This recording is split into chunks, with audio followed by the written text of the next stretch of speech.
Okay. Okay, so now I need to go back and find my screen. Oh, hi, Charles. Oh, hi. Where was that? Oh, look, you got Nan on here too. Look at all this. I mean, they can't hear No. me. They're I perfect. can too. You tell him, Nan. Yeah, but can you see me? Oh, yeah, I guess you can see me too. Man. I think that's you. I don't know.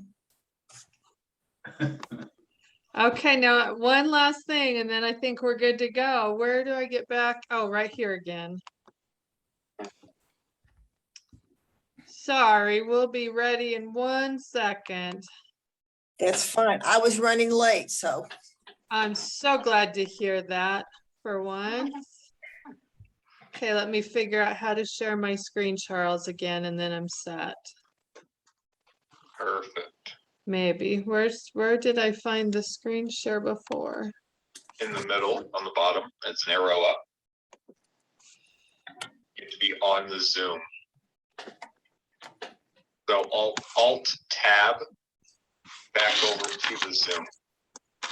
Wrong one. I was thinking I was on my computer. I'm just listening to my peeps' voices. So who is? Thought, but I couldn't get there. That I am doing tech support from a completely different office right now, not even looking.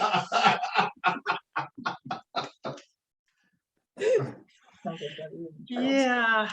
It's Charles. Who's the woman? Debbie DeWitt. That's me. Hi, Debbie.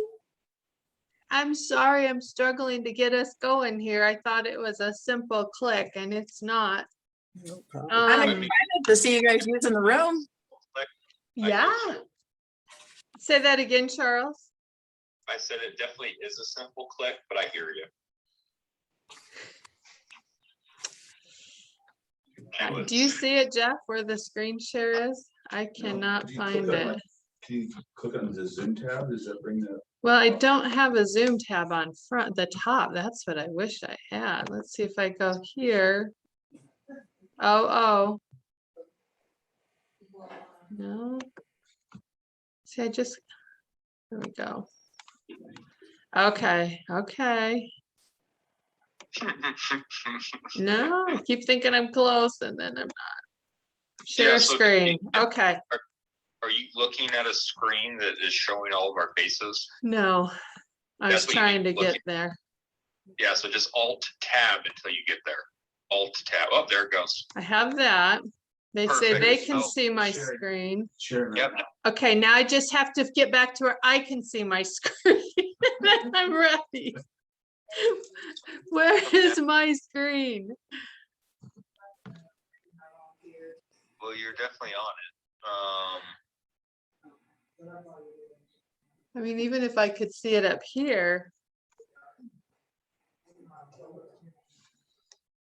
So you're doing Spark, right? Or are you doing Element? I'm doing 7.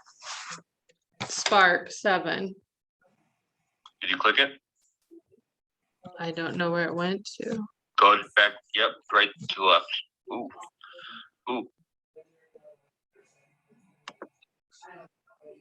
All right, now double click it. Okay. Can everybody see the screen? And I can. Yeah. You got like 6 of them open now. Maximize it, Debbie, at the top right. Top right. A little bit higher. Here? Where? No, higher. Here? Over. Yeah, click that. See, that's how it goes though.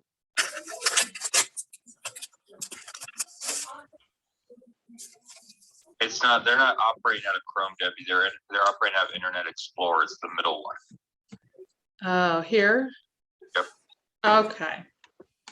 Oh.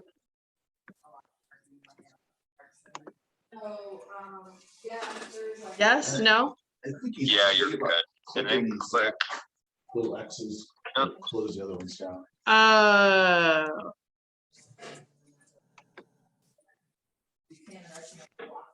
Now?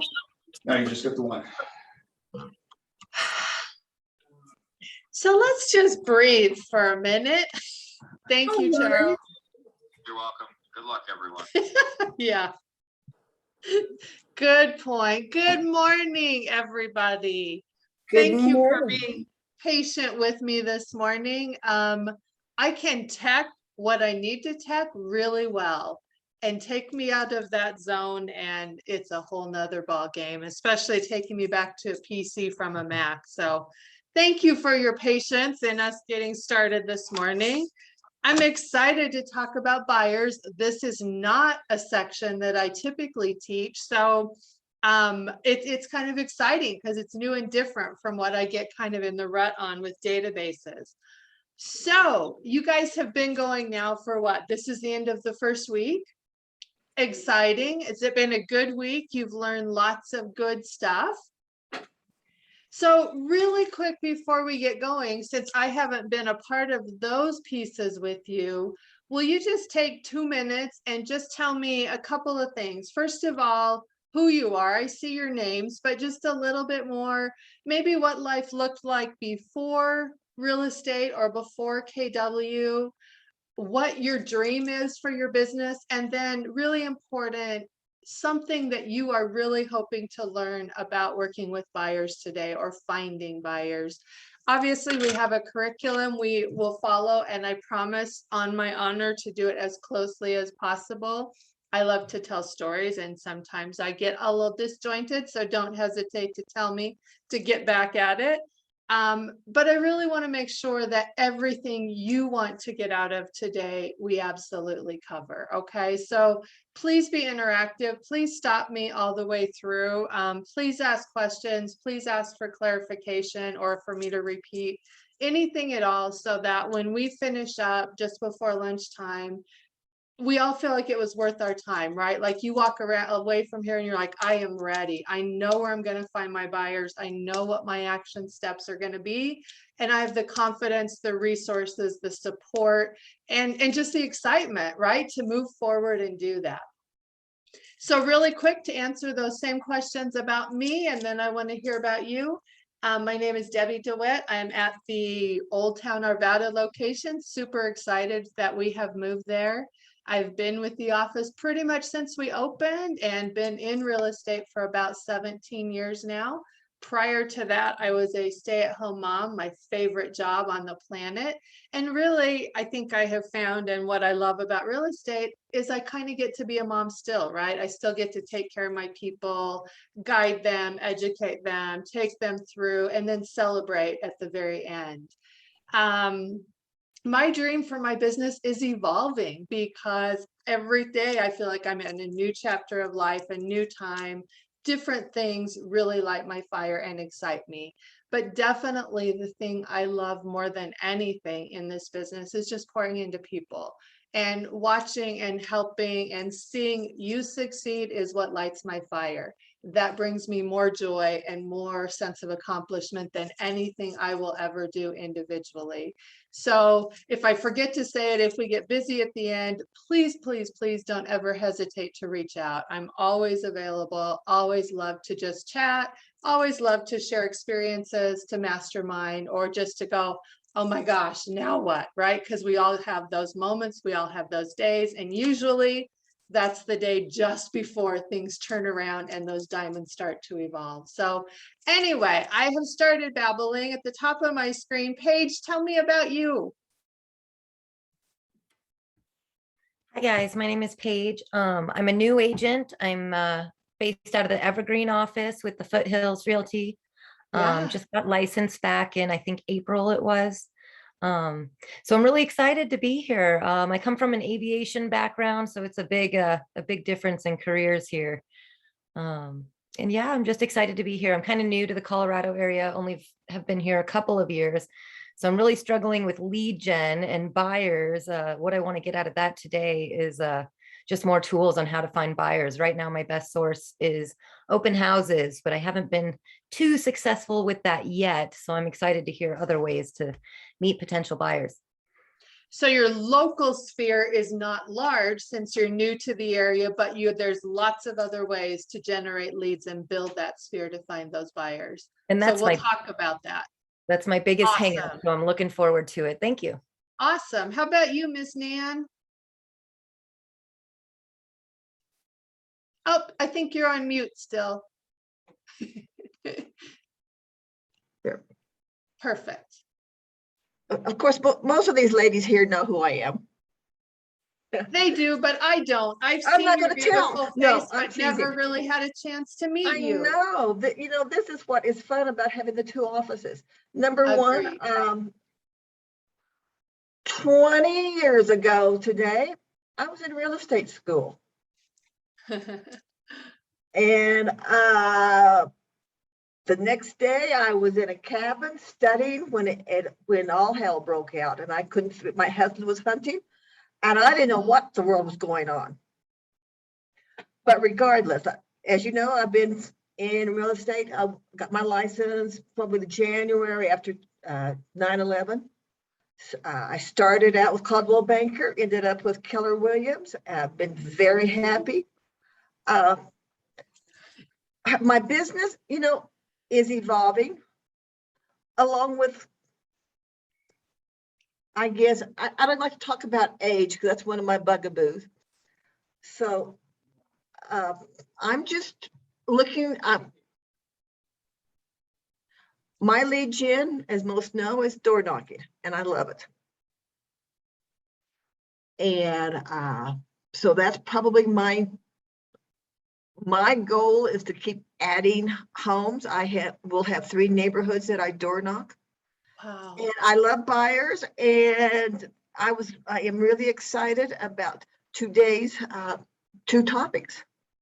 Awesome. Well, thank you so much. I'm glad we're kind of getting a chance to meet. We'll have to make sure we get a better chance someday soon. I agree 100%. How about you, Elena? Hi, my name is Elena. I think almost everybody knows me for many years. So I kind of new in this business a little bit more than a year. Have license. I still working on my kind of prove myself, and I using any opportunity to learn and new more and more as much as I can. So I'm very happy to be again in Ignite, and I hope I will study today more, and you will say something what I did not know before. Love that. I hope so too. You tell me at the end if we got anything new or if everything you already had that figured out. Welcome. Suzanne. Hi, I'm Suzanne Jaco. I also am new. I'm also with the Foothills office. And I was an event planner for about a decade. And then I've been a stay-at-home mom for a decade. Love that. Mhm. Love that. And what are you hoping to learn today? What do you want to know about buyers? I mean, I'm just taking it all in. I actually have a few buyers already. Yay. And I mean, yeah, it's great. I'm just taking everything in, just trying to learn as much as I can at this point. Love So. that. Love when you can come in and just really be a sponge, almost without expectation. Just give it to me, give it to me, give it to Oh, me. if being a love that. stay-at-home mom has not taught me anything, it's to have no expectations. Been there, done that. And I now have 3 grandbabies with 1 on the way. And so it's really fun to get to share these stories with my daughter about, see, I told you, now you get it now. Girl, so I mean, you and I are going to get off a tangent here. Sorry. But like my mother-in-law did the same thing. She is a career nurse. She's incredible. She has 3 kids. I have a loud dog. I'm an only child. And seriously, like she has laughed at me as I have progressively gone from like type A to like, whatever, y'all are feral. I'm all done. Do what you want to do. Don't die today. Awesome. Well, I love it. And all of you guys, I will have to do something again to get us all together because I would love to meet you and have these great conversations together. In our room, thankfully, we have a male representing today because we need your input in this class and in this world also. So Jeff, just tell us a little bit about you. I'm Jeff. I guess I'm a solo agent from down here in Nevada. Yay. But I think most of you guys have met me already, but just trying to take it all in, and I really want to I started in January, so I just want to finally get a deal. Either, I don't care what side. Yeah. I just want a deal. Give it to me. Yep. Yeah. Awesome. Well, you guys, welcome. I'm really excited to do this today, and thank you so much for taking time out of your morning to be here to better yourself and to build your business. I do kind of chuckle when I teach about finding and winning the buyer and qualifying buyers. I will tell you, first of all, you are incredibly blessed to be in this company with this resource and all of the tools that happen. I did not start my business in this company, and I'm super envious of those that do, because you're going to be light years ahead of where I am at this point. I do hold a record. I know in our office, probably in the company, probably in the state, probably in the whole world. And it is a record I am not proud of. And that's why it makes me giggle. I'm teaching this class today because many years ago, I had a buyer that I showed 194 homes to until we finally went under contract. 194, right? That was over about a 6-month time period. And to just give you a little perspective, we sold her condo at the beginning of that.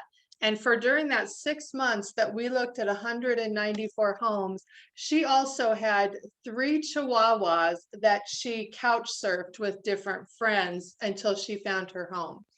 So I don't know what I didn't know. I played tour guide Barbie really well, but I had no idea what to do with her, just intentionally and purposefully to get her to the table. I will tell you, she did finally buy a $175,000 home. So at the end of the day, when I got paid, I probably actually paid for the opportunity rather than got paid. But I learned a lot. I learned really a lot that still I find in my business today. And she's still there. Gosh, she's probably been there 15 years now, loves it. It's still her perfect place. So has a happy ending, but don't be me. That's one example I want to share with you today, not to follow. So let's move in to the actual content here. And I know some of this, it repeats every day as far as what we've talked about leading up to this point, right? So important that we have to literally lead generate every single day. The minute you stop lead generating, the minute you almost have to start over, right? And there is no reason to continue to start over in this business. We just really have to jump in and go. To grow your business, then you're going to move into seller listing presentations, buyer presentations, and lots of previews.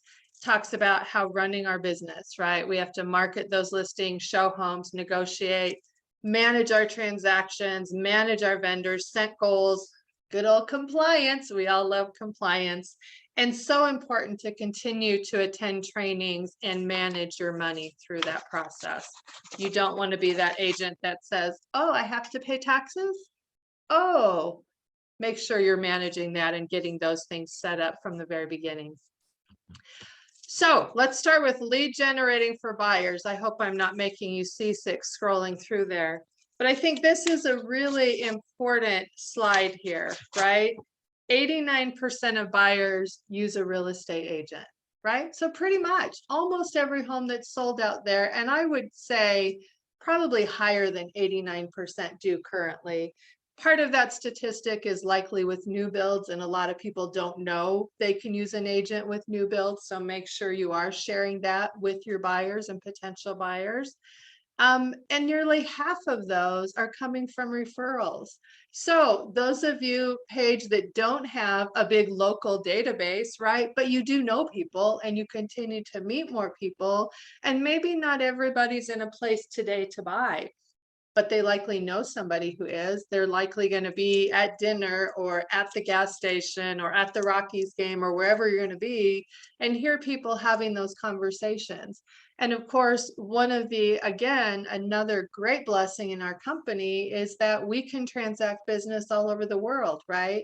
So even if you can't sell to your people back home, you can sure refer them, and you can sure have that check come to you. And even better, you can make sure that they are well taken care of by an agent that you have vetted and know will work in their best interest, right? So definitely make sure you're building that leg of your business too, and not just concentrating on finding buyers that you can take out and show property to here tomorrow. 75% of buyers interviewed only one real estate agent. Isn't that kind of crazy, right? The biggest purchase you're going to make in your life likely, and they're only interviewing one person. So what does that mean for you? It means you come in prepared, you come in, take the lead, you come in and let them know you're going to take care of them, and they're yours, right? It's the important piece is getting the appointment. And then 51% of buyers, for those of you that mentioned open houses as one of your legs for lead gen, 51%, that's how they started looking, right? And I think we write that opportunity off as far as, oh, it's an open house. It's just looky-loos. It's just neighbors. It's not people that really want to buy. You guys, we all started somewhere. I would say, gosh, I'll bet 30+% of my business over the years has been from people that our first conversation, they had no intent to buy or to buy now. And then the more we talked, the more they thought about it, the more that just started coming up in their universe. And lo and behold, we're looking at properties and they're suddenly a new homeowner. So definitely take those opportunities to do open houses, whether you think that's going to be one of your final forms of lead gen or not. There is so much you can gain by simply getting comfortable having those conversations with people. What a great place to use your scripting and practice your scripting in a very real life situation, right? And a great opportunity to capture information, to add to your database, to continue to pour into and follow up with. And you know what? If you totally screw up and you don't say the right words and everything comes out jumbled, as it does from time to time, you laugh and you move forward, and you may not ever cross paths again. So that's the worst that could happen, right? The best is they become somebody in your database and you continue to move them forward.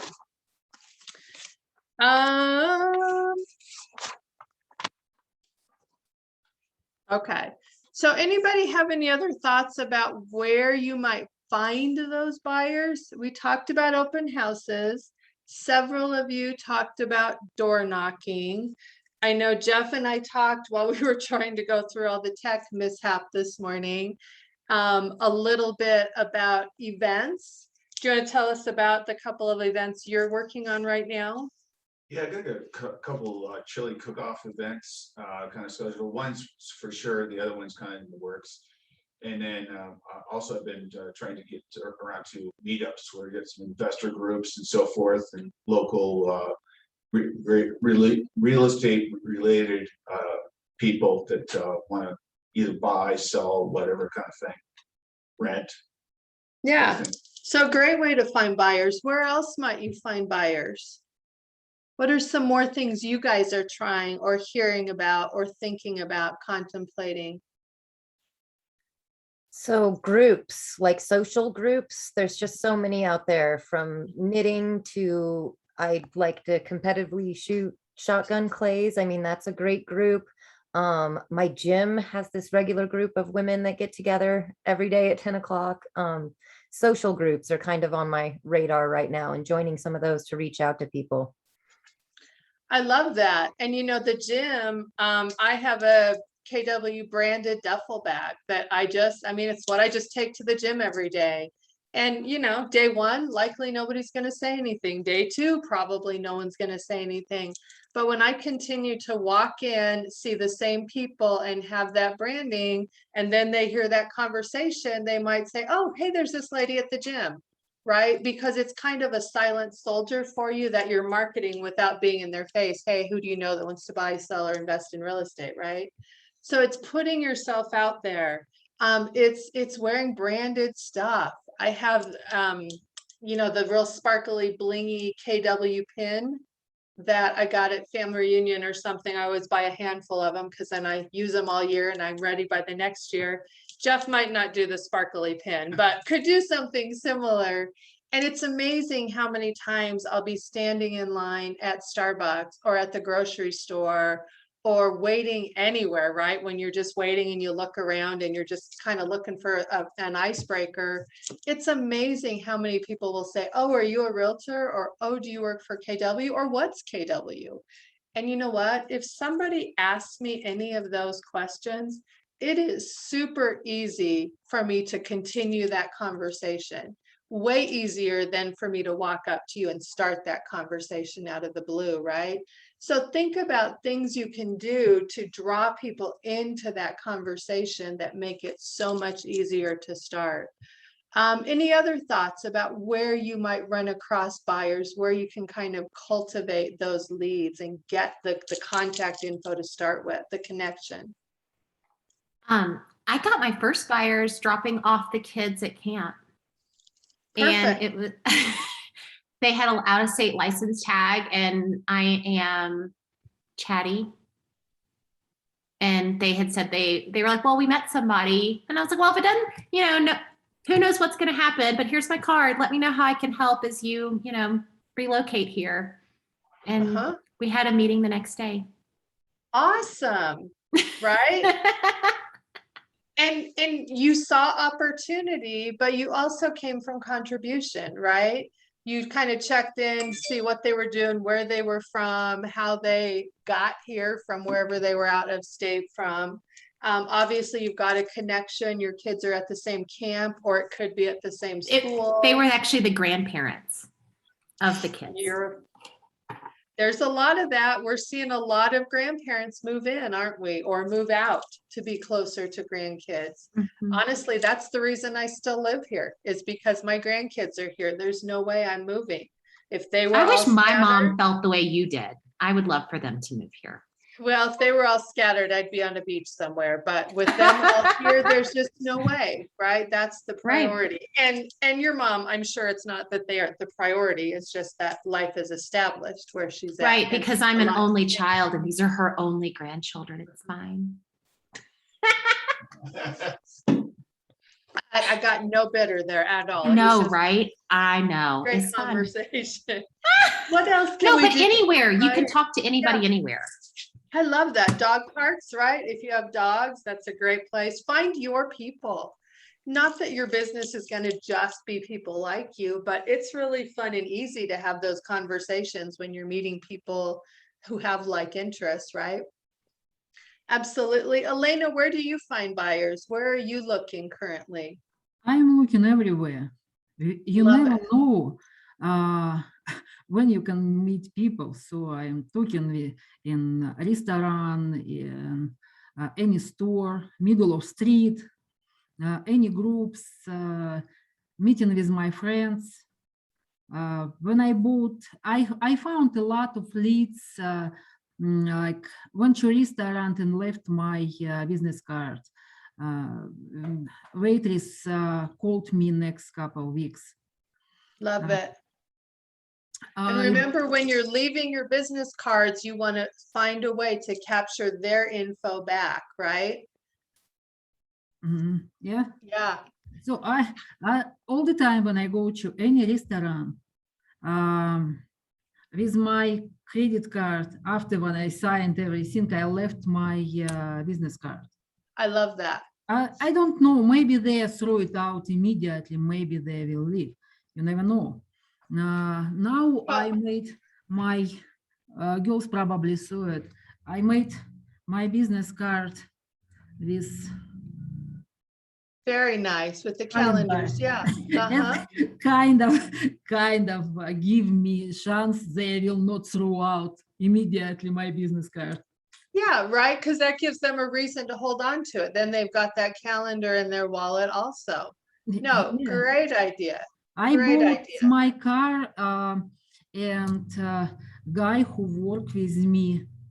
I continue to try to find him some apartment. His girlfriend does not like what I found. Well, we But always he's have kind that of piece. potential buyer. Yeah, absolutely. How about you, Nan? Where do you find your buyers?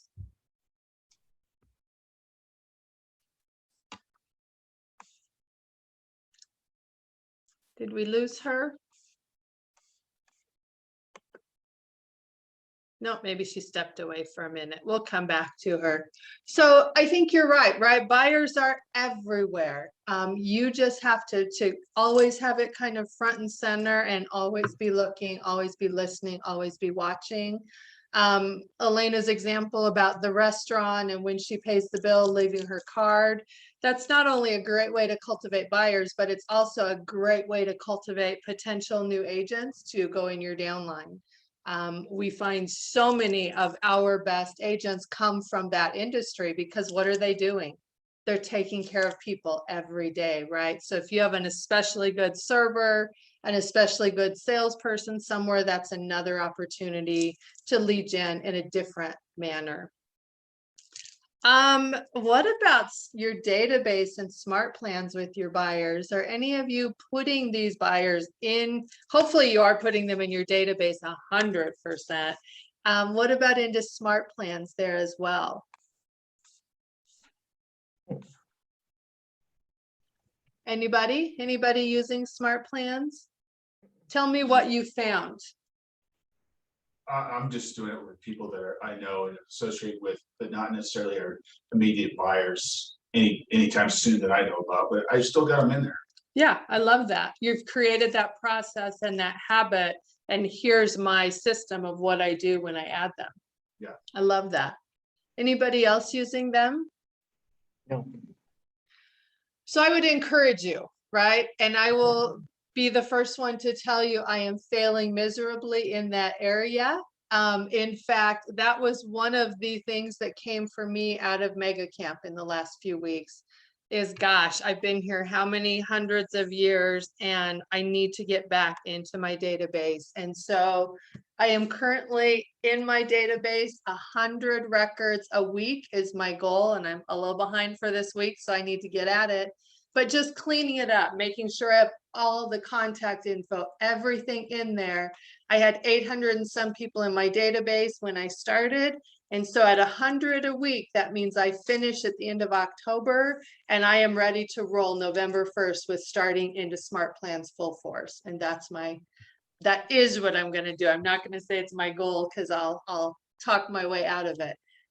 So as we continue to go through this, you guys, I would love if you would all reach out to me over the next couple of weeks and just let me know how you're doing with that. Are you getting them in smart plans? What smart plans are you finding that you really like and work?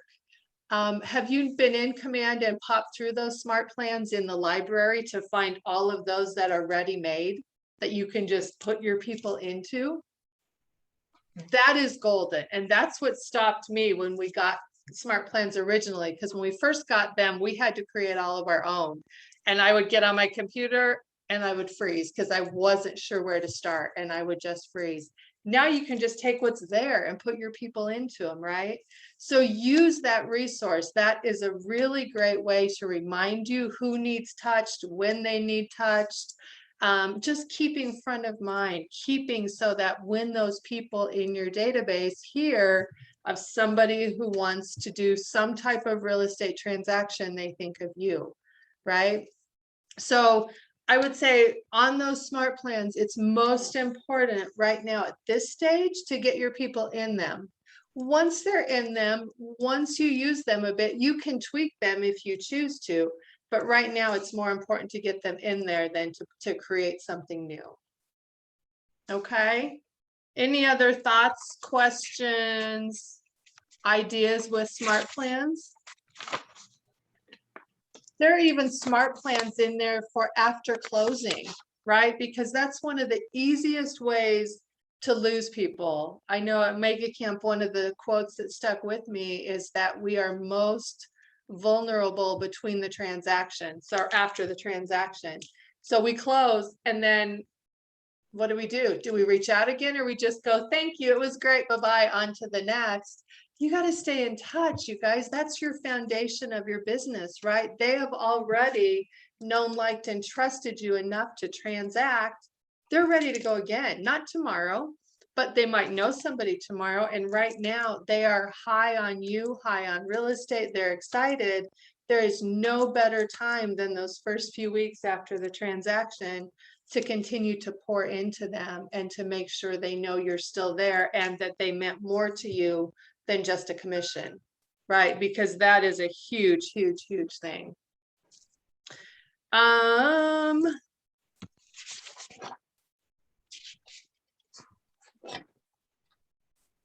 So let's move on to qualifying buyer leads. This is where I told you I failed miserably when I took my buyer through 194 homes, right? Do you think she was really qualified and ready to go? I mean, I would have thought so since she was homeless with 3 Chihuahuas, right? You would think that would have created some form of motivation. Yeah, you think. I thought.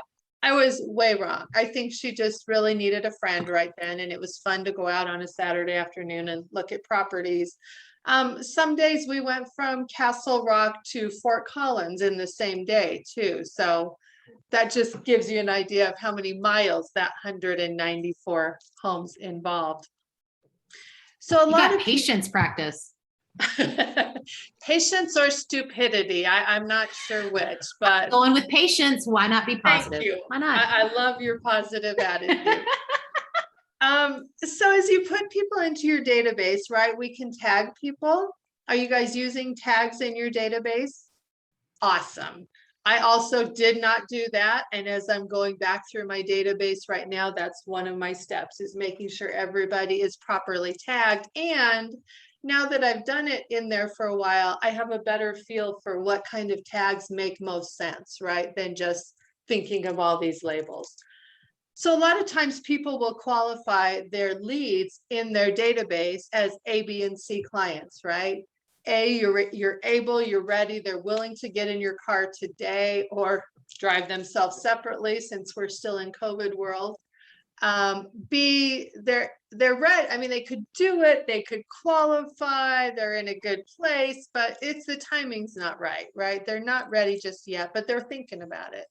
And C is they're just really not ready. So that may mean that they've got credit issues. It may mean that they just moved and so they're really not thinking about it for a while. It may mean that they're just really happy and they just want to build this nest and do whatever they're doing in their home right now. And that's okay. But it's so, so, so important as you're continuing your follow-up and continuing your touches and checking up with people that you find out if they're still in that same place, right?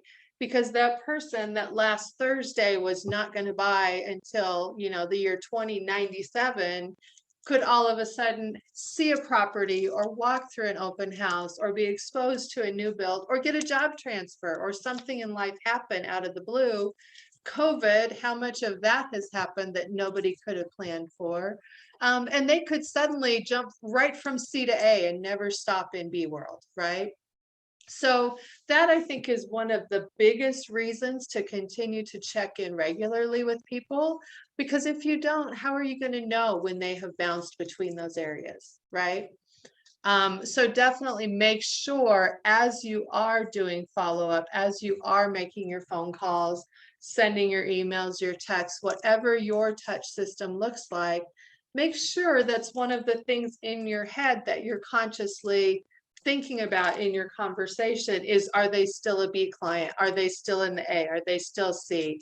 Where do they fit on that spectrum, right? And I would make sure you're evaluating that really at least every 30 days because life happens fast anymore. It truly happens fast. Do you guys have a buyer lead sheet, something like this that you use when you talk to people? Awesome. When I started in this business, obviously we had nothing like this. And so I created one that I continue to use, but it's very similar to this. And I think it provides several things. First of all, I think it lets your buyer know that you're listening and you care and you're hearing what they have to say, and what they're saying is important because you're writing it down, right? Whether you're in person or on phone, you're taking time to write those questions down. Anybody else struggle with, if it's not written down, it might not go into my brain? Or by 2 o'clock today, it's escaped from my brain. I am that way hugely, and I write everything down. So many things I write down and I'll look back and go, why did that matter? Why did you write it down? Well, at the time it did, and I would rather over document than under, right? So always make sure you're getting as much of this info as possible. The more complete your database is, first of all, anybody competitive and on their database watches those percentages and those wheels on the dashboard of Command. Do you know what I'm talking about? So as you start to build your database in there, it'll give you percentages, and it'll break it down with how many of your records have phone numbers, emails, addresses, and one other. There's 4 categories. And then it will give you a scale of how complete your database is percentage-wise versus your market center or versus the company, depending on how you set it up. And it will give you green or red if you're above or below 50%. And let me just tell you, when I started moving my database over to Command, that was my biggest incentive to get out of the red and into the green. I've now continued to be in the green, but I want to see those dials continue to rise, right? As my records are getting more full and more complete. So the more info here, you're going to have more to input. But I think the golden piece that's far more important is you have more reasons and more things to touch back with these people, right? If you remember their children's names, and I always try and get birth dates, not only for my clients, but if they have children. I send birthday cards, but I'll tell you what's been one of the biggest things of my business, and that is to send a birthday card to their kids with a gift card for ice cream.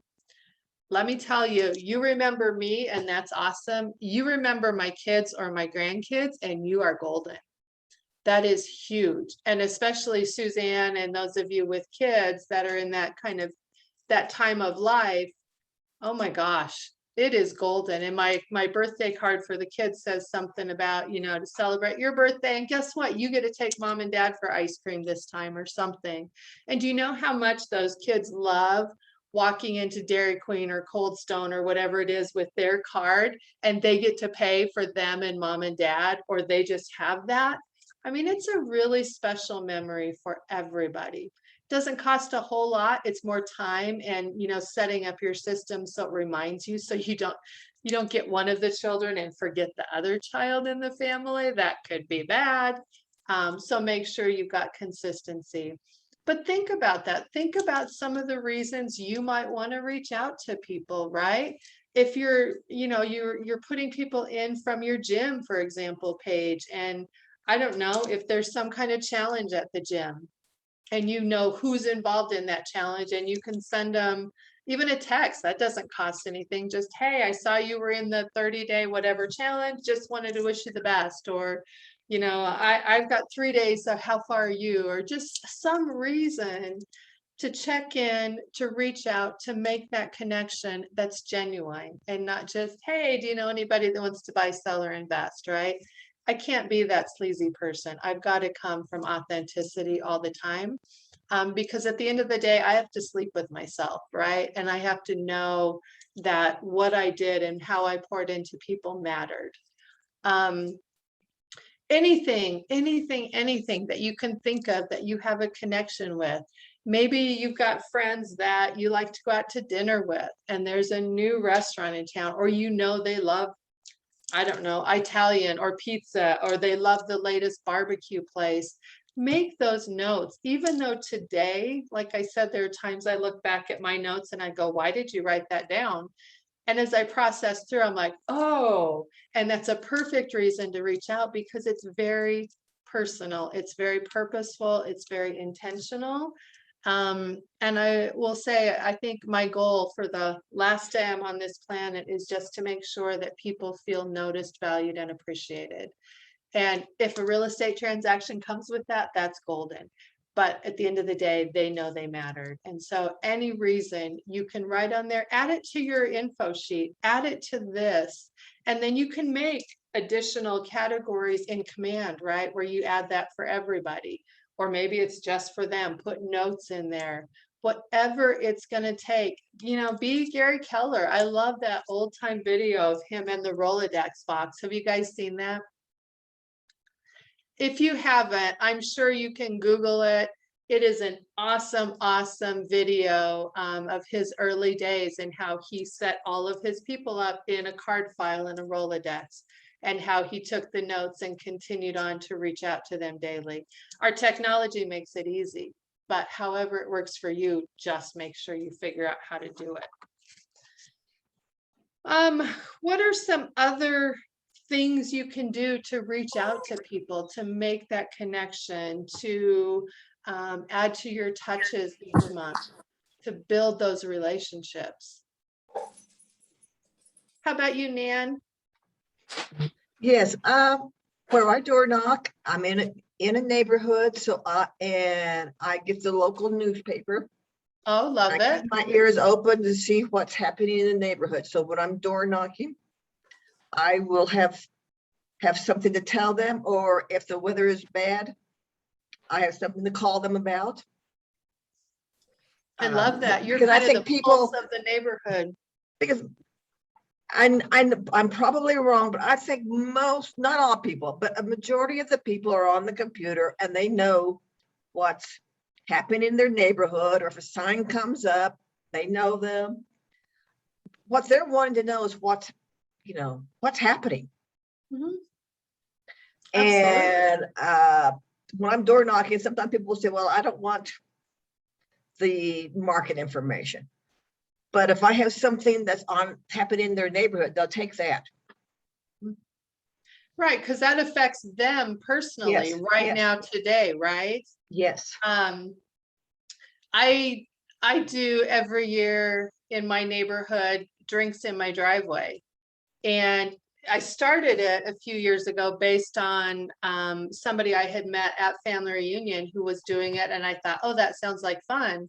And at that point, I had lived in my neighborhood for about 5 years and I had never met my neighbors, right? Because you drive in, your garage door goes up, your car goes in, your garage door comes down. And when you don't have littles, you aren't outside. I mean, I sit out my backyard all the time, but I don't sit out front. And so I had never met my neighbors. And so my original thought was, gosh, it's a great way to meet neighbors. And so sometime I'll tell you that I think Jeff's probably heard it, my door knocking adventure, because I was not a door knocker and I'm still not. I can do it, but I would rather do that than cold calls, right? Face to face. But I made a flyer, took it around to my neighbors, told them what I was doing. And then on the night of the event, I had a little kiddie pool with drinks for everybody in, and somehow it ended up sitting right in front of my signs in my garage where they're stored. And then everybody just came and we had a good time. And as we're talking and introducing ourselves, first question they ask is, what's your name, right? What's the second question they ask?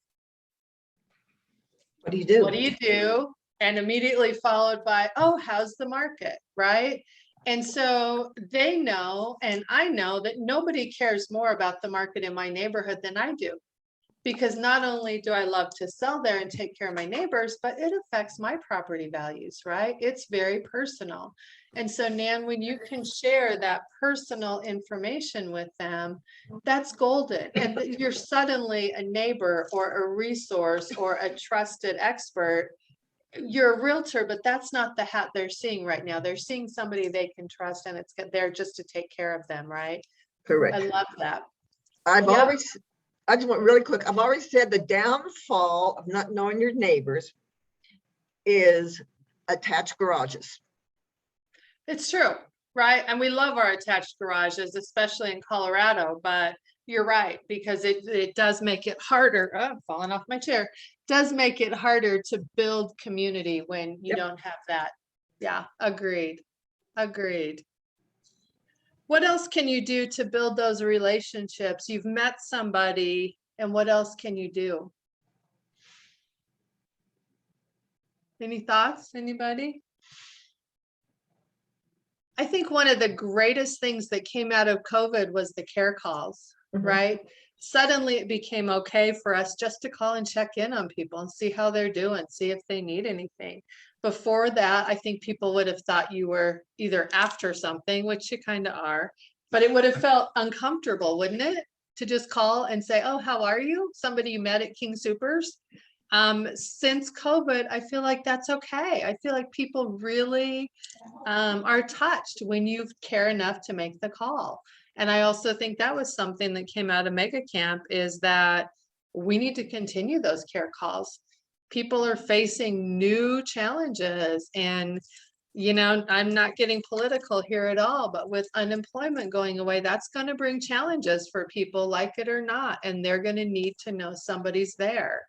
Not in a, gosh, it's too bad you can't make your payment, let me sell your house for you, but in a, I just want you to know I'm here if you need anything. And then that's when they feel comfortable opening up to you and saying, gosh, what happened with this? I haven't made a house payment in 6 months. What's going to happen to me? What does that look like? What do I do?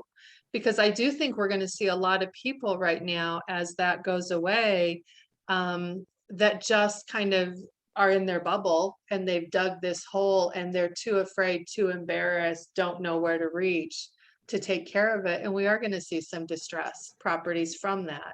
And so what does it look like if you just happen to make that call on the day that they just got another bill in the mail, and they're like, I don't know what to do.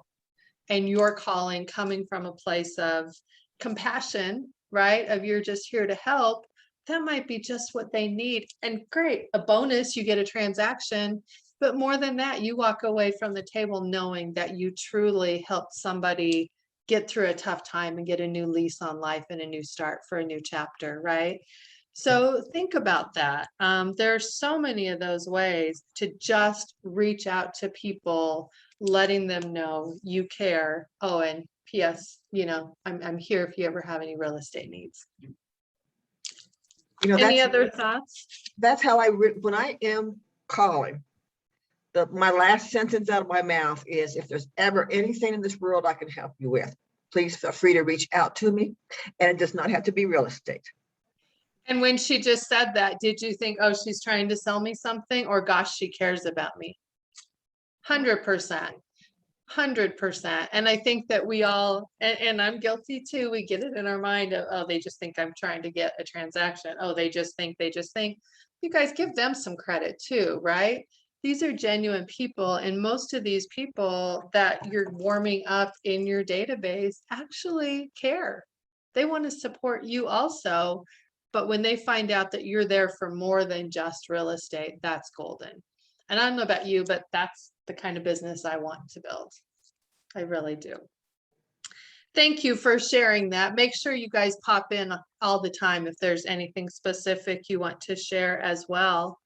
Anything that you have added to your buyer lead sheet that's not on there originally? Anything else? Any other questions you ask as you pre-qualify? And really, it could be buyers or sellers for that matter.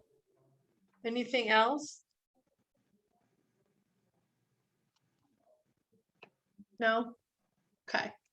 Think about it as you're going along, and think about your people. And maybe, I talked about kids a lot because that's my world, but there are a lot of people that do similar things for pets, right? Who are your dogs, and when is their birthday, or what dog park, or, showing up at a dog park with dog bones, or those kinds of things. Just figure out where your people are, because that's going to be so much easier and more comfortable. And it just works, right? Especially at this stage of the game, when you're really just either starting or kind of reinventing and getting restarted too, which I think we all do all the time. I'm guilty of that one. Let's see. Have you guys been doing the role playing through Ignite? Yes. Okay. Tell me how you're doing that. Are we doing breakout rooms or is it just happening with everybody together? We kind of did it in the classroom Okay, together. awesome. Anybody want to try qualifying somebody else? Come on. Nan and Paige, I see both of your mics off, or on rather. So just to answer, we've been doing like the classroom people kind of do their thing, and then the Zoom people are put into breakout rooms is how we've been doing a little Okay. bit of role play, but it usually is just based on numbers, how many people are where. Gotcha. But And perhaps the technology skills of, or lack thereof of me and putting you into breakout rooms. So Yeah, let's I'm just happy to talk hear. about it. I like hearing other people do it because then you get to listen to other people's ways of doing it, or just more people's ways. Yeah, and we're going to talk about that in a minute, but I think you bring up a really good point, Paige, and scripting, again, I'm just honest, right? I'm very transparent. I have never been, well, let me rephrase that. I will tell you, I've never been a scripted person until I listen to myself and realize I'm saying very similar things in very similar situations. And so I think I'm far more scripted than I realize. Next week, I believe it is when they're doing the scripting champions from Mega Camp.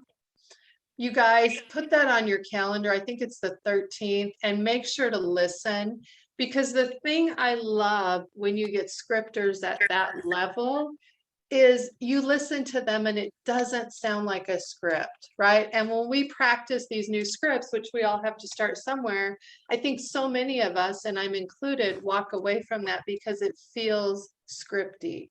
And yet these people in our company who have done it and continue to do it exceedingly well really show a good example of something that starts as a script. You practice it, you ingrain it, it becomes part of you, and suddenly you can use it and spout it out and it doesn't sound scripty. So put that in your calendar and listen. I think that's a really great opportunity, Paige, to see somebody doing that at a very, very high level. With that being said, super great opportunity to practice the scripts within your market center, within a small group, just grabbing a friend for coffee, or in our office, we like to sit on our patio. That's my favorite place. And it's just a really great opportunity to do that, because the more you can do that, the more it's going to ingrain, right? So let's find where this script is. Page 5. Says, you guys have a script on a page 5? A different book than you do. Looks like we have several different scripts in the back, yes? Guys, would this be the same scripts that we looked at yesterday or 2 days ago that Charity sent out? Does anybody know? It looks like it might be. It looks like there are several pages of lead gen scripts. The page 5 I have is if you're an experienced agent, but you're just new to KW. I don't know. Anyway, how about let's go away from that for a minute and just talk to me. What are the questions you're going to ask me if you're trying to qualify me as a buyer? Or Have you build talked to the a lender? Have you talked to a lender? Oh my gosh, golden. Yes, that is so, so, so important. Do you guys put people? How serious are you? That immediately checks the barometer. You know, it really does. And I think not only that, I think especially if you do much work in that first time buyer arena, and if I could make a living that way, I would live in that arena, because I love working with first time buyers. But they don't know, right? They have no clue that that's the first step. Most of them come into this thinking they find a house and then they figure out how to pay for it. Can you imagine? That would be a nightmare. So a lot of that is just in educating, right? You determine readiness, but then it also opens the door for you to educate them on that is the first step and why it's the first step. And then do you have a couple of lenders ready to give them when they say, I don't even know what that means or what that looks like or how I do that, right? So you can immediately show them value. Yes. in your knowledge. You can show them value. You can show them that you're going to lead them and care about them and guide them through this transaction. They're just not, this fish flailing, trying to get to the finish line. And that you have the resources to make it happen. Yeah. Sorry. I love when people say, oh, I don't have a team. No, you really do. All of us have a team, right? Or we should, because we definitely need to have lender partners. You want to have some inspector partners ready to go to be able to give them those options. And it's always a really good idea to give them a couple. And in this market, with your lender partners, make sure they are Johnny on the spots, right? I love Keller Mortgage and what they offer as far as savings for my clients. I love that. In this market, it's just tough because they aren't the ones that are going to be able to be reached at 9 o'clock on a Saturday night when you need to reach them or to call a company at that point. But I give them both options. Here's a local lender, Johnny on the spot. He's going to be there to take care of us whenever we need it. Obviously, we're going to respectfully not bother him when we don't need to. And here's another one that might save you a little bit of money. And just know you're going to have to do a little bit of extra to make that happen. That gives you a couple of options on which way you want to go. So yes, I love that. What are some other questions you can ask to pre-qualify or to just ascertain readiness of your buyers? Their reason for moving from their current location. Love that. Yeah, that's a ton of information. I mean, do they need to upgrade? Are they having a child? Are they downsizing because kids are off to college? I mean, there's just a wealth of information and asking, why are you interested in changing your living situation right now? Very much so. And that will also often lead organically into the conversation about what they're looking for. Because when they say, I can't handle the upstairs neighbors anymore, they're just so loud. Okay, so talk to me about that. Does that mean you still want to be a multifamily, or does that mean you just want nobody connected? What does that look like? Does that mean single family in a subdivision? Does that mean get me out of town? I need acreage, right? So it's easy to open that conversation. And I think as a realtor, it's far more easy. Sorry, sometimes my English does not come out right. It's far easier to meet their needs when you understand their needs, right?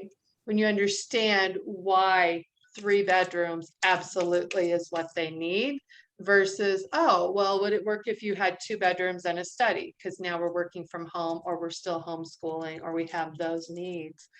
And I also think that post-COVID, current COVID, I'm not sure where we're technically out there. I think what people are looking for in homes is now different, and their why is huge, right? It's not just this is kind of what we want, it's we know this is what we need now. So ask those questions, you guys, but make sure if you're going to ask the question, you're going to listen to hear and not listen to just respond or react, right? But you're going to hear what they have to say, and don't hesitate to say, tell me more about that. Or why is that important to you? Or I know that you've got 9 bedrooms now. Tell me why it is you think 5 is the magic number. Because people call bedrooms, right? Bedrooms are used for so many different purposes. So it's important to understand, do you need 5 sleeping rooms? Or do you need space for 3 bedrooms, a playroom, a home office, a homeschool? Let's talk about that. So tell me more about that, and why is that important to you are probably 2 of my greatest questions that really help me get to the meat of it. And sometimes I'll ask that same question 3 or 4 times. I get that, and I'll repeat what they've said. So you're telling me that you need somewhere for homeschool, right? And you need this, and you've learned that you can't homeschool in the basement. You definitely need somewhere that's brighter, cheerier, that just is a better environment than a homeschool in the basement. Got it. Now it makes sense. Now I can meet that need and not waste their time or my time, right? Just throw in other possibilities. Now I will tell them that it's likely the properties I send them likely won't check every single box, right? But we're going to get as close as we can, and then we're going to look for ways to adapt, ways to tweak the space, ways to use the space differently so it works for them. And that they also need to be open, honest, and transparent with me and say, lady, you missed the boat here. I get it and I understand where you're coming from, but this is not what we want. Because I'm here to serve them, right? They're not here to stroke my ego. I am there 100% to serve them. Okay. Any other questions you can think of, Jeff, as far as qualifying? I have one question, but it's later on in the conversation, is that if they have a lender, I often ask for the lender's contact information so that if we make an offer, we're got clear communication with them, and also checks the list off as far as like, are they serious? Did they actually talk to a lender, or are they just fishing and they are more like a C? Amen. And on that same tangent, with who is your lender, if they tell me it's Quicken or Rocket Mortgage, I'm immediately going to say, tell me more about that. Tell me why you've reached out to them. I'm not Help going to me understand why you have made that choice. Amen, sister. Yeah, because I think people hear that on TV, right? You hear it all the time, or wherever it is, you always see it. And I think it's easy because they can just do it in their pajamas at 10:30 at night, when the reality is that's how all of our lenders work. It's all an online process now. They just don't know that. And they don't know what they don't know, that their offer might be not the one accepted simply because that's who their lender letter is from. And so it's just having those conversations. I will say both of those companies have gotten better than they used to be. And it's still really nice to have that Johnny on the spot. So I always say, if that's what they're really sold on and they give me good reasons and feel confident, I get it. I respect it. Would you mind just reaching out to my local lender just to have a conversation? And if your lender is still better, that's great. But I would love you just to have something to compare with, right? It's no different than we go buy a car, we check a couple of dealers, we check a couple of brands, right? Same type of thing.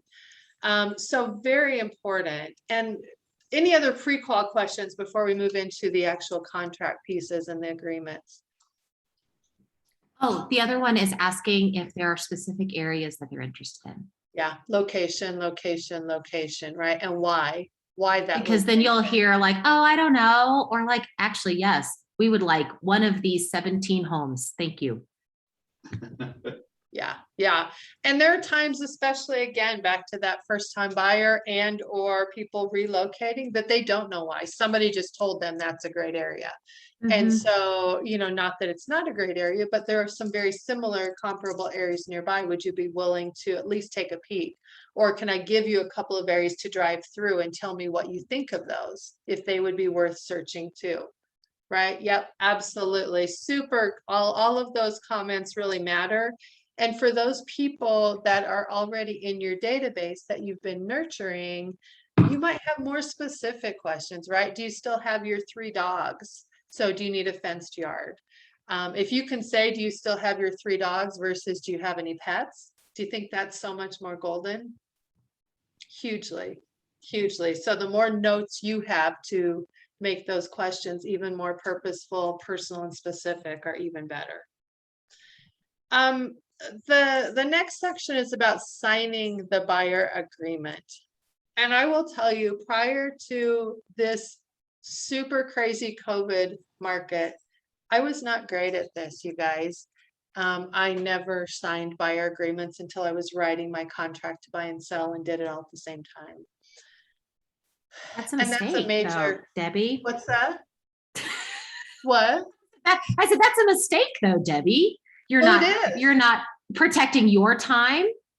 100% it is. And that's why I'm just being very transparent with you. Because I'm far from perfect, right? I've been in the business 17 years and I still continue to learn and tweak and improve daily. And I love that about this business, that it's not a show up in your cubicle, punch in, do your business, punch out, same thing every day. But I do get the opportunity to learn and grow and to understand and to build every single day to whatever that looks like in my crazy brain. Because you're right, it could 100% come back and bite you, right? If you have spent time with people and you haven't signed the agreement. In 17 years, I only know of that happening once. and it still happened once. But what I have learned even more in this crazy market is that, and I think it's made it easy for me to ask to do it up front, is that you don't have time. When you suddenly find that house that they want to write on, you got to bim bam go. And you don't have time to write all those extra contracts. And I am still one of those people that I really like to sit down with my people and go over the contract that they're signing, especially if it's a first time buyer. I really want them to understand what is in that agreement. And they gloss over, and I apologize for that. But I explain how important that is. And usually at the end, they're like, oh my gosh, we didn't know so much. And thank you. We would have had no idea.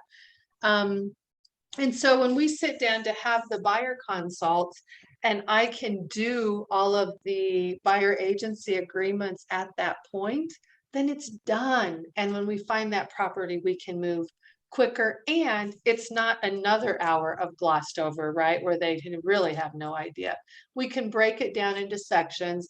They now feel like, even though they haven't written a contract on a house yet, they really feel like the process has begun, right? And so I guess what I'm trying to say, and Suzanne, you were totally right on, but I And think I didn't what mean to I'm make trying- you feel bad either. I'm you, sorry. You did it, and I appreciate good. that. Oh, no, not at all. I wouldn't have shared it with you if I didn't want to go there. I shared it with you because I think even as an experienced agent, my mindset needs work all the time.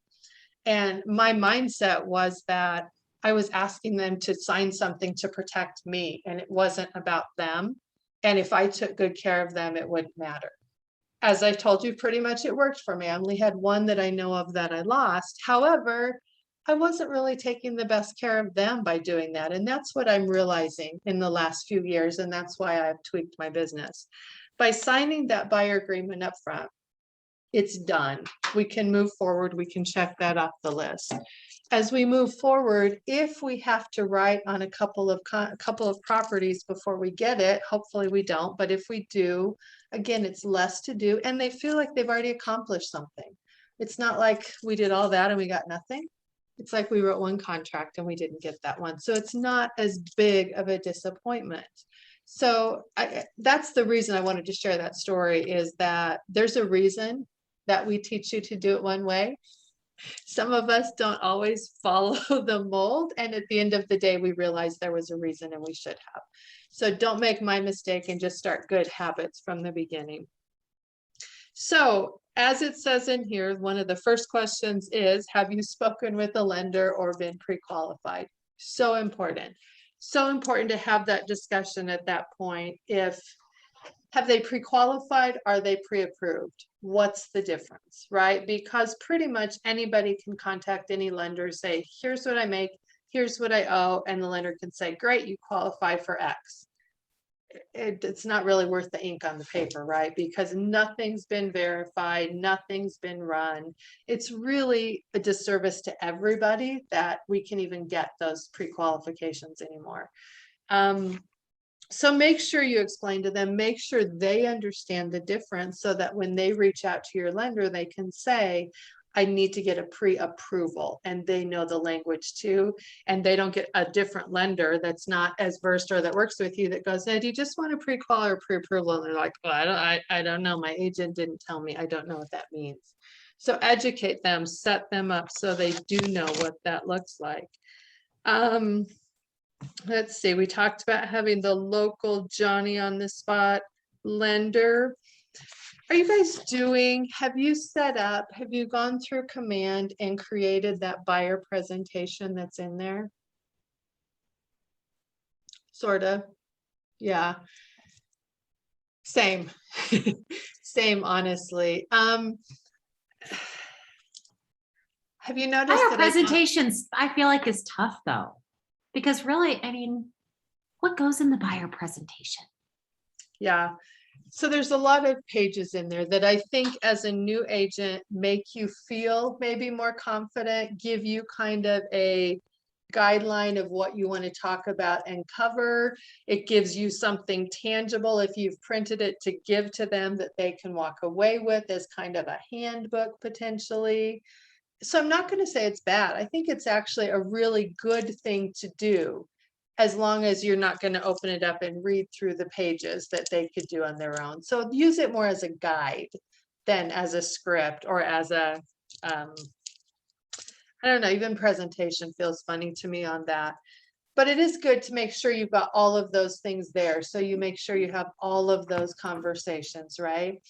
And it's also something, again, something I'm working on now because I'm coming back to reality.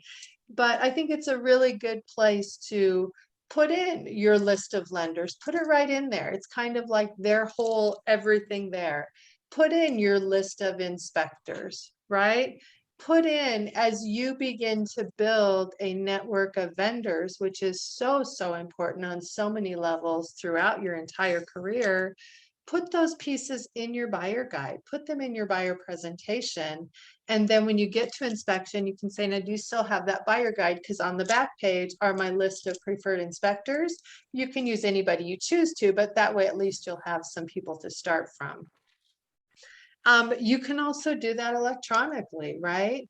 You could, another thing on my list of action items from Mega Camp is creating a series of videos where they get a video at each stage of the process, because the reality is I spend a lot of time answering the same questions every day. And some of your lenders— That's really smart, Debbie. Right? It's not my idea. I've stolen a little rip Well, off nobody's of- ideas are their own. Amen. That's again a really great thing about this company, is we all are willing to share.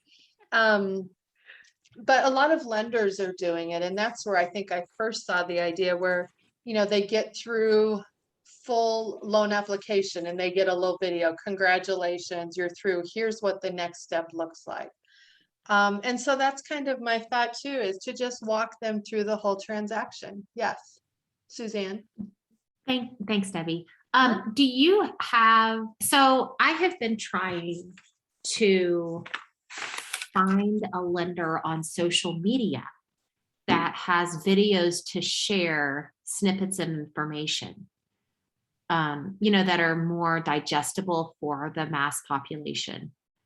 You said that there is a lender doing videos. Can you share that person's name? I would love to look into that, because I'm trying to work with our lender up here. Yep. And I think he thinks it's a dating site.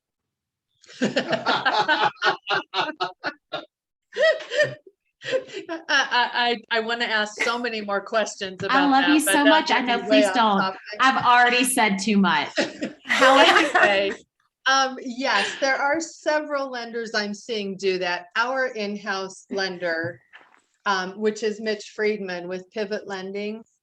And I've worked with Mitch, gosh, probably for 10 years now. Really great class act, very Kellerized, always goes to family reunion and Mega Camp with us, and is again right there in our office. But he has just added it to his business model probably within the last year, where they get a video after each step, and they're short. They aren't even probably 30 seconds, but they just That would kind be of great. let them know, congratulations, we just checked this box. Now here's what to watch for next. Here's what you may get contacted for that we're going to need. And it just preps them, right? Can And I I sign feel up like— for his email? Can I do that? Yep. If you will reach out to me after this, I will make sure Yes. that you Thank get you all for of letting this me info. interrupt on this Oh tangent. gosh, Thank you. that's what we're here for. Can I interrupt really But as quick far as also? the— I'm sorry, Nan, go I'm ahead. sorry. Hey, also Suzanne, RJ Baxter with Fairway does videos. He sends me a video, a real Yeah. short video every Saturday. Yeah. I love it. Nicole Ruth with Fairway does them as well. Fairway, I think that's part of their business model as a whole too. Most of your Fairway lenders will do it too. Yeah. I think from the real estate side though, how easy would it be to just film a set of videos, right? And the first one is, gosh, thanks so much for reaching out. I can't wait to sit down and talk with you and have our buyer consultation coming up next week. Here's a couple of things to think about in preparation for that meeting. Boom, you're done. And then thanks for meeting with me. It was so great to meet you and get to hear a little bit about your hopes and dreams and what you're looking for. I'm going to get to work doing this. Here's what you need to do. Here's the lender information. Reach out to him, and maybe you do it with your lender, so they put a face with that name too. Great, we just, we're ready. We have all of our buyer agency done. You're pre-approved. We're ready to look. Here are the things you're going to want to look for as we go tour homes. Some things to keep in mind, right? Some people create a checklist or a journal. There are journals you can buy for your buyers. In this market, there are a few times we go out and show them 6 properties in one day. It's mostly this one just hit the market, we're going now.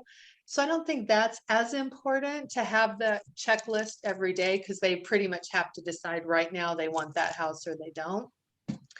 But I don't think it's a bad thing to give them some instruction, some information, some food for thought about what to look for, right?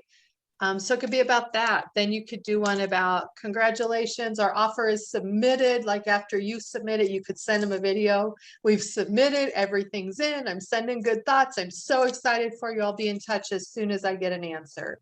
It's because they know, right? They hit and sign the box and they don't really know what happens to their offer until you call with good or bad news. So build the excitement. Obviously, if their offer is accepted or not, you probably want to make that call personal. So I wouldn't do a video there. But then your offer is accepted. Here's our next step, right? Then inspection, then appraisal, then final loan approval, moving day, a week after moving day. I mean, you could do this whole series where you could put them in a smart plan and it could all automatically send to them. And the end of each video is going to be definitely, please reach out with any questions or anything I didn't answer here, because you still want them to know you're available, right? But you know how much time you save as you get busy if you're not having to answer those same questions every day? Do you know how excited they are to check their email to see if they have a new video from you, that they're at that next step, right? And so they're That's a great checking their idea. email. What? It's a great idea. I think it could be used for so many pieces, and we don't use video enough. Because they want the hate human video. connection.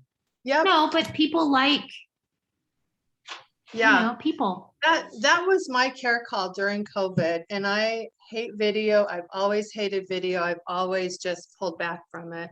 And during COVID, every Monday morning I did a video, and most of them were once in a blue moon. They were real estate related. Most of them were just checking in. I hope you're doing well.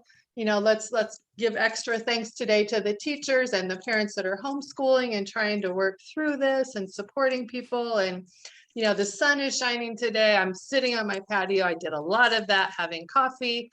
And I felt really silly.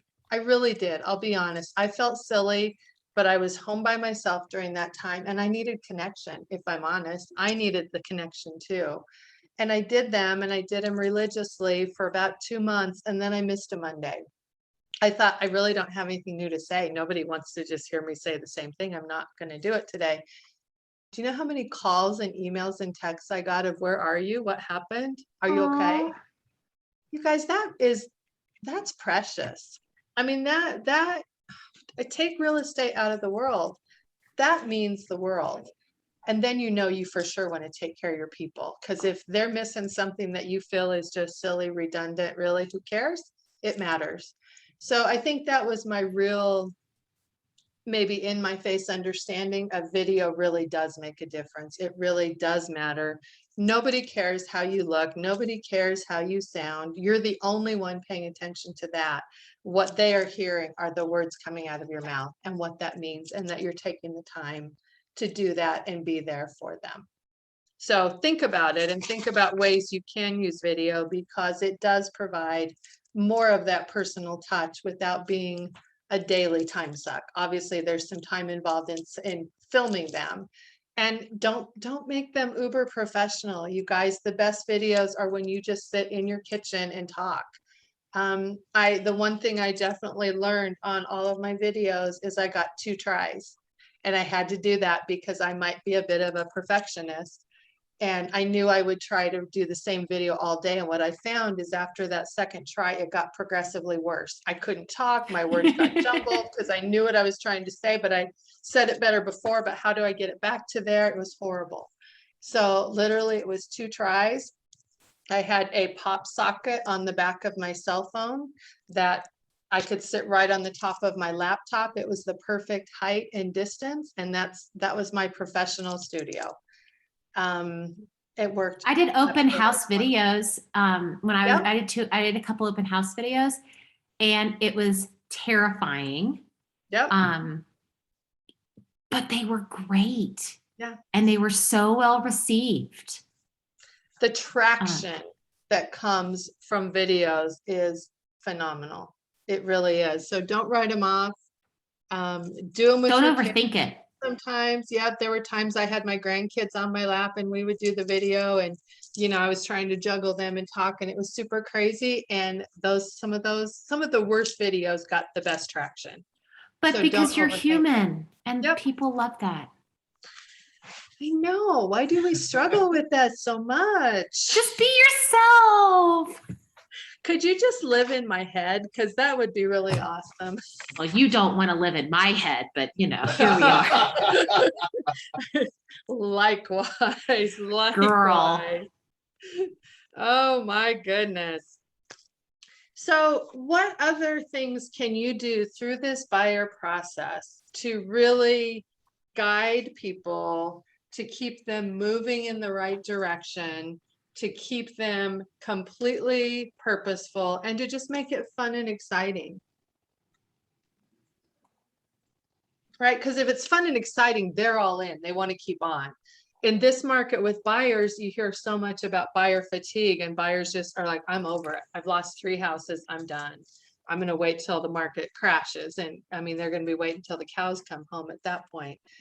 What else can you do to keep it fun and exciting?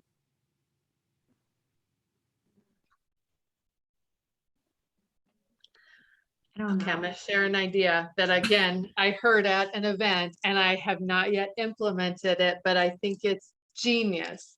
This is one that costs a little bit of money, but I think it can also be done a lot of different ways.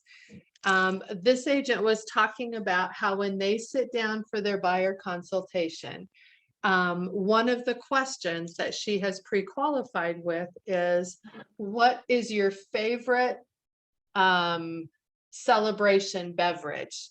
Are you a wine, a champagne, a beer, a sparkling soda, an ice cream shake? What is it that you celebrate with when you have that big happening in life, right? When I grew up, my family, it was Dairy Queen Blizzards. Whenever there was a celebration, people popped champagne corks and we had Dairy Queen Blizzards for whatever reason. And so that's always kind of remained. Not that we don't like to also pop the champagne or whatever, but that has been our silly thing. So what if you ask that question and people are gonna be like, what? And I was just saying, oh, just don't worry, just answer my question. And they're kind of like, okay, she is crazy, but this is fun, so whatever. So now you know what their favorite beverage of celebration is, right? So what happens if if you sit down for your buyer consultation and you have waiting for them a beer stein or an ice cream bowl or a champagne flute or a wine glass that has your logo on it? Just something really subtle. What happens if you have that? And they take that with them and you just say, you just wait and let's fill that up a few times over the next few months. And so then what happens if after you've met with them and you've signed all the buyer agency agreements, maybe you send them a bottle of champagne, maybe you drop it off on their doorstep, maybe whatever, with a little note of our first day of celebration. What happens if you get an offer accepted and they get another delivery? Even better if you can have it delivered or deliver it personally to wherever they work. Because then guess what the traction you get of everyone else saying, well, gosh, my realtor never did anything like that. And you just go, well, we like to have fun and make it special here. And you walk away with no other deal. What happens if, you get the deal done, you get ready to close, or even through different steps of the transaction, depending on how far you want to take it. And that bottle or ice cream or whatever it is shows up again, right? Because you realize that this is a celebration for them. For you, other than those first couple transactions where it is big celebration, it is kind of a checkbox, right? It's your job. It's what you do. For them, these are life-changing steps. These are huge. And for you to want to share in their celebration and be a part of that is golden. And what happens if a year later on that home anniversary, it happens again? You decide the frequency, right? I just think a reason to celebrate, maybe it's not a beverage, maybe it's balloons, maybe it's just a text. You know how you can do the text on your iPhone that has the confetti and the balloons and all of that that comes out of it? Maybe it's that simple and it's free, right? Whatever it is that you decide to do, figure out how to, I guess, monumentalize those steps. Figure out how to celebrate, because if we can keep the celebration and the fun in the transaction, they're literally going to be putty in your hands, right? And I don't mean that in a bad way, but I mean that they're going to take care of details. They're going to be there. They're going to remind other people that they have this incredible realtor that's better than anybody else they could ever find. You are going to stay in there with that mind share. Always, always, always make sure you do something on those home anniversaries. I always do that. I've always done it. I have people where it's 15 years now that they've had one every year, but they know it's coming. And they know that I'm thinking of them. They don't know, though maybe they assume that I've got it all systematized, right? So it's not a time suck or, oh my gosh, did I forget so-and-so? It's part of my process, but they know that I'm thinking about them and I am thinking about them. So what do you, hold on, so what do you do on the anniversary of their move-in? Yep. So I send them something every year, and this is not a commercial, but I send out cards. And so every January, I create my home anniversary card for that calendar year, and everybody gets that card with brownies or treats that year. However, the inside I always personalize to them, and something personal about their kids or their family, or I've seen a vacation they've taken. Whatever that looks like, it's in their card. It's very personal, and yet the front design, everybody for 2021 is getting that same card. Thanks for sharing, Debbie. Yep, absolutely. And that's honestly, while we're on that topic, still not a commercial, but one of my favorite ways that I lead gen is when I dry my hair in the morning and I'm on social media at the same time. And I'm liking and commenting on posts, and anybody who's put pictures out there that are extremely meaningful. I've been doing a ton of first day of school photos lately. Any of those, I'm just saving the photo. I'm coming to my office. I'm putting that on a card where it prints that picture and sending it to them, because who prints photos anymore? Right? They all live on our phones. And so when they get that photo of their kid's first day of kindergarten, it's either going to sit on their desk or their refrigerator or their mantle for a very long time. And the whole card's about them, except for my contact info on the back. So again, people come in, pick it up off their desk. Oh, I didn't realize Susie was already in kindergarten. How cute is she? And they look through the card, and your realtor sent this to you. That's just what I do, because I like to celebrate what other people are doing in their worlds, right? I'd way rather do that than call you and say, hey, do you know anyone that wants to buy, sell, or invest in real estate? But if I can celebrate you, you're also going to remember me, right? That's just how life works. So back to the ahas. Any ideas or mindsets or thinking that has changed this morning about buyers? And as we're going through these steps too, any questions related to buyers or in general that we did not answer for you today that you're still looking to have answered, or you just want clarification on?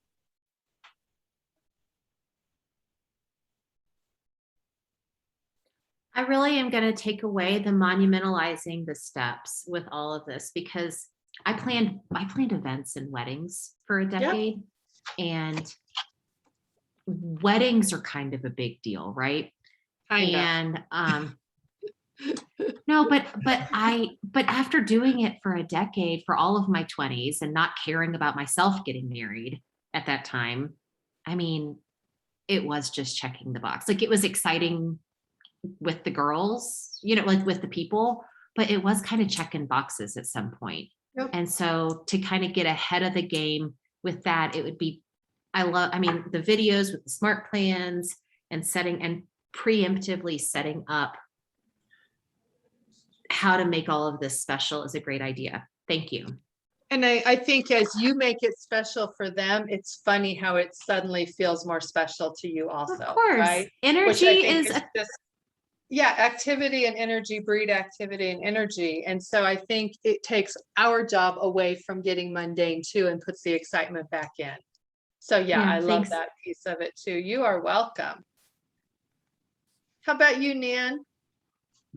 You know, I think what my aha is probably very similar to, oops, this was Suzanne's.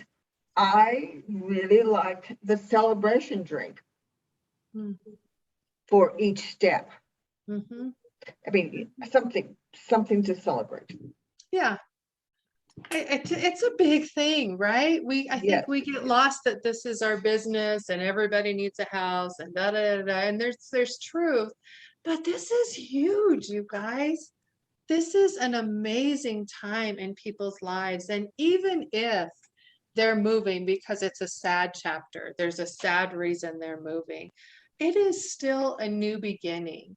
And that's the piece that I was trying and put into those situations, right? Because there's divorces, there are people aging out of their homes, there are job transfers they aren't happy about, there are job losses where they can no longer afford it. I mean, there's sad reasons people move too, right? But I think if you dig, you can be the one that, isn't there some old commercial about turn the frown upside down? I don't know. Yes. But you can be the one that really changes their whole mindset on life. And yes, you're helping them with this new chapter and new address, but it could be so much bigger than that, you guys, so much bigger. I love that. I really I- love it too. Because sometimes when you're moving and it's stressful and you feel kind of sad about it, even if somebody says congratulations, it's like, oh, okay, I'm moving in a new direction. Yeah, Something it's a new new. chapter. New Yes. is good. I always like to say, I think it sounds exciting. You are going on a new adventure. Yeah.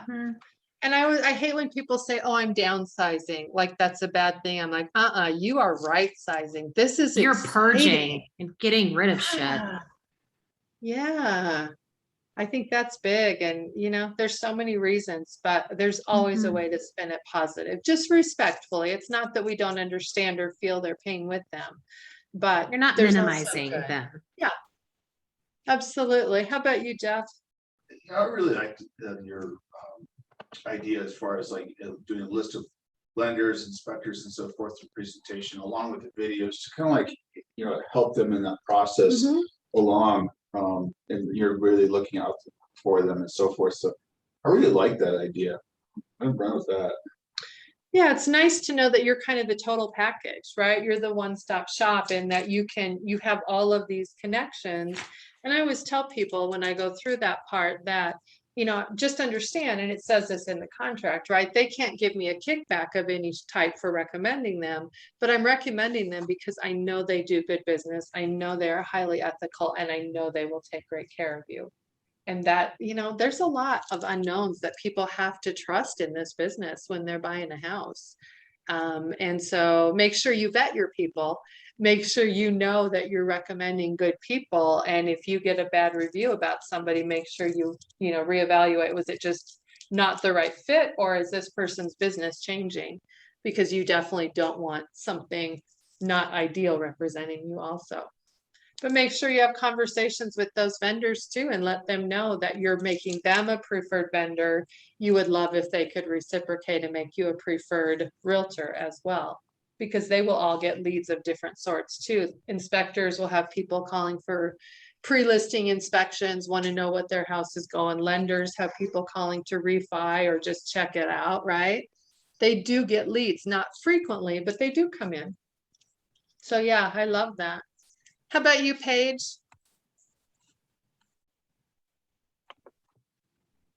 My biggest takeaway was just something small you said that I've experienced myself. And but the videos, I love that part a lot, is something to apply to my own business.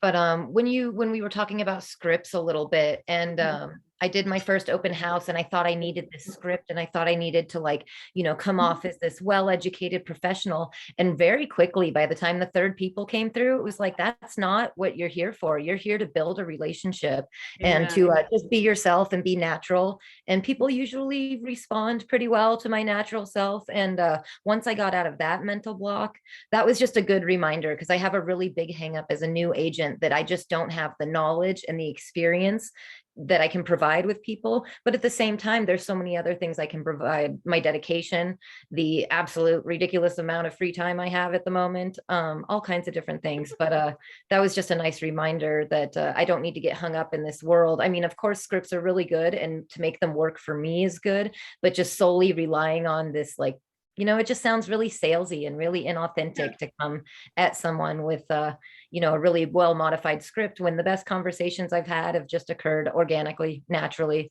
and just build relationship building. So that was a nice reminder for me today. And sometimes scripts are really nothing more than just questions, right? And so maybe just having, before you go into the open house, really kind of looking over a list of questions that you could have in your toolbox, because there are those times where you get stuck, where you feel like the conversation's not flowing and you need that next step. And so maybe it's not a full-blown script, maybe it's just a list of questions. And I think continuing to put yourself out there in open houses, that's only going to help you be a better communicator and better building those relationships too. So I love that you're taking advantage of those opportunities and building your database along the way too. Awesome. Brittany, I'm not sure when you popped on here. I'm sorry I missed when you did come in, but would love to hear your thoughts. Oh yeah, sorry. Yeah, I just I've been here about maybe 30-40 minutes, but yeah, no, I think like buyer's consults are really, really great to get to go over the contract and everything. I liked that you were talking about building excitement and like giving instructions. I think doing videos every week, people really love those too. Those are just things that just like little details that end up making like huge impacts on your business. So so those are some takeaways that I'm gonna make sure that I get done this week. And yeah, I feel like it's a really positive spin to celebrate just like the little things, because moving sucks. It's stressful. I just did it. It's the worst. Don't you feel like as realtors, we should like have some requirement of having to move every few years? Because I don't like it either. I am not that realtor. Love moving. See, I love that you do. I love it because I love purging all of my things. It turns out that's a lot harder to do. Like, I lived in one city for 9 years and I moved 7 times. Oh gosh. But I was in my 20s. I was young and available to do all. I didn't have as much stuff as I do now either. Yeah, but I think also just being able to commiserate with people, right? When you have walked in those shoes, you get it. Oh, and it's to be able to say, oh gosh, I remember, one of the other steps that I always do is when we are through appraisal, I also send a card, and it's the front of it is just this pile of moving boxes. And then they open it up and it's packing, snacking. And so I send them a treat to help get to the finish line, just letting them know that we're through that. I'd like to say we're through the hard part, and yet the hard part's just about to come as you load that moving van. And yet how exciting, right? It's still a celebration, even though it is a boatload of work and brain damage to get there. Last thing, moving on to the goals, the SPARK goals. How are we doing on this? How are you doing on getting those contacts added, the conversations, the notes, and the previews? Is that part of your weekly plan? Is this the first time you've seen it? It should be coming up every day, right? Yeah. are we working on this? Are we doing it different? What is kind of your daily goal right now? Daily process, daily time block? Are these okay as a weekly goal? I know that sounds like I'm lazy, but I have other things going on. Yeah. I would say that depends on you and your business model, right? Okay, good. Obviously, the more you do, the quicker it's going to build. At the same time, if you're only doing enough, like you're putting 10 names in your database without filling in 10 solid, you would do better to get 10 solid in over a week than, just 10 names a day. So I think it's, it's just like when you do a workout, right? You can get through the workout or you can do the workout, and the results are very different, even though you've put the same time in both ways. So you get to make that decision, but I would just say make sure your content, your meat is there as you're doing it.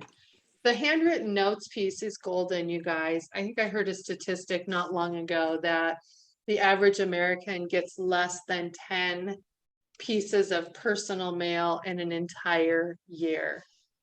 So that's birthday cards, Christmas cards, right? Everything else is junk or bills. And so do you think your handwritten note stands out, even if you write one a Yes. quarter to them? 1000%, yes. Hugely. Absolutely huge. And if you've got notes in your database to ask them about that trip they just took to the beach, or how was it that little Johnny just started kindergarten this year, or how is it being an empty nester, or did that new grandbaby arrive yet, or your new dog, or, I mean, if you've got some personal question to throw in there, first of all, the note's easier to write than just a generic whatever, but it sure holds a whole lot more water and meaning, doesn't it? Awesome. And I send out So- pretty notes. I spend I money love- on notes, Yeah. note Yeah. cards. And so they look for that, right? And some of those pretty notes sit on, again, refrigerators, desks, mantles, and so forth, because it's so beautiful. Yeah, absolutely. I think whatever it is, it's most important to send. But then as you get a little deeper in the process, make it speak to them too, right? Or really represent you in some way. I think that's more important than having it Uber branded. And then it looks businessy versus I just care about you. I have a quick And- question. Yeah. Put your Yes. business card in or not? In those personal notes, I don't, because I'm it's glad a to hear that, yeah. personal note. Good. In the home anniversary cards, I don't have a business card in, but my info is on the back of the card. Mhm. Those kind of things, a lot of the celebration with the photos that I send, my info's on the back, kind of that silent soldier. But if I'm gonna sit down and handwrite a note, it's probably not gonna have a business card in. Good. I want it to be about them, and I want them to know I really do care about them more than just business. So I think a nice mix maybe is the best answer. What other questions do you guys have as we wrap up our morning? Oh, come on, there's gotta be something. Anything? No? Okay, well, as you process through, as you start putting plans in motion, if you think of anything, please, please, please reach out. Find me on social, reach out through the office, whatever it looks like. But do let me know. Do let me know how you're doing. Anything at all. Come pop on our patio. We'd love to have you. And it's beautiful right now as the weather's still warm enough in the mornings, but not too hot as we start. But seriously, reach out. I would love to hear. Yes, Suzanne. What's your email? It is my name, Debbie, so it's Debbee. And then at the same Debbie, DebbieDewitt.com. Fabulous. Thanks. You're welcome.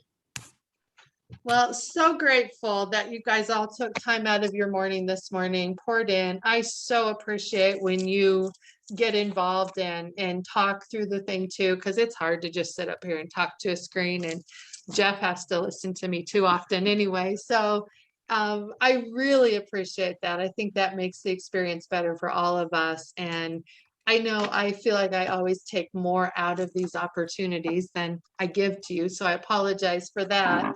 But you guys, there is power in doing this together, and there's no reason that a group can't sit down and everybody do the same thing, but do it their way. And I just think there's power in that, that together we're all stronger, and together, I mean, we can build better businesses, but it's a heck of a lot more fun along the way too. So anyway, keep me posted. Thank you so much for popping in, and go do, well, I guess you have an hour now, right, for lunch before the next one? Yeah. Well, enjoy it. Thank and then you get so on these much. activities because they're important. Thank you. Thank Thanks, you, Debbie. guys. Great to meet Bye, guys. you. Bye.